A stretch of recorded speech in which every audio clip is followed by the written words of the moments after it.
place. Now, there are things which, if we do not fight right now, they are in us like seeds. If we do not fight right now, it has the power to grow and affect our lives positively or negatively. It's very important we have to be able to understand that, positively or negatively. Now, in your kids, there are things you do with your kids. There are things you do around your kids. Now, it's like a seed you're planting in them. It's like a seed you're planting in them. As they go to school, there are things which their teachers may teach them, or while teaching them on something different, may mention those things like, by the side. It's not really the main topic of discussion. It's not really the main topic of their lesson. Their teacher could be teaching on reproduction or whatever, or biology or whatever, but makes a side comment that could be a seed in them that, if not properly nurtured or if not killed at that initial beginning, it's going to grow to affect the destiny of that child. It's going to grow to affect the destiny of that child.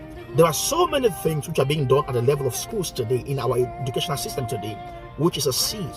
It may not be part of the curriculum, for example, but it may be a seed. You see, having a teacher teach children, a teacher who is gay, for example, who is homosexual, for example, having a lady who is a homosexual, who is a lesbian, comes to teach kids, dress like a man, acting like a man, talking like a man, and all that stuff.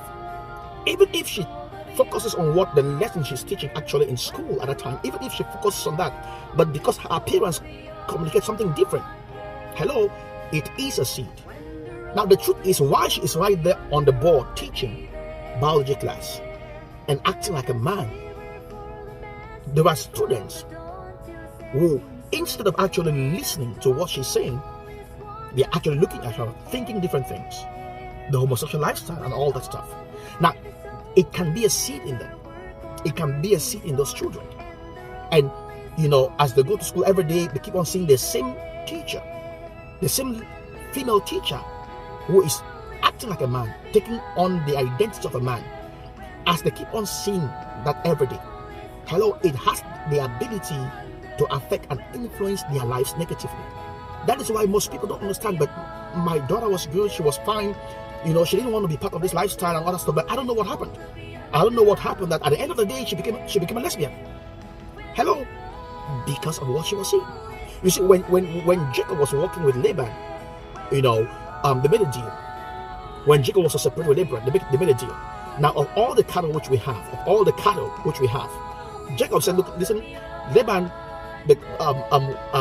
when the cattle reproduce themselves, the ones that had marks, I will take them, and the ones without marks, you will take them. And Laban immediately accepted, because he felt like the ones with marks were very few. So he knew he would get more cattle at the end of the day, more than Jacob. But there was something Jacob knew that Laban did not know. So when every time Jacob goes to feed this cattle and to get them drinking water, he will take rods and will paint them with striation to have marks. And as these kids, as these cattle, they were drinking water, when they were pregnant, as they are drinking water, going through that, and they keep on seeing those rods which were painted with marks, for example, at the end of the day, they reproduced kids that had marks. Laban was shocked, but we had just few cattle with marks. How come all the kids which they reproduced, most of them had marks? Jacob understood something which Laban did not understand: the law of observation, the law of sight. Your life is influenced by the things you see. That is why Habakkuk tells us in Habakkuk chapter 1, verse 14, thou art of pure eyes, not to behold iniquity. Thou art of pure eyes. Habakkuk, it tells us, thou art of pure eyes. Thou cannot behold iniquity. There are things, if you constantly observe, you constantly set your eyes on, it has the ability to impact your lives. It has the ability to change your destiny. It has the ability to create in your mind images. So we must be very careful. We must be very careful the things we set our eyes on. So our kids actually are really exposed to danger based on who is teaching them.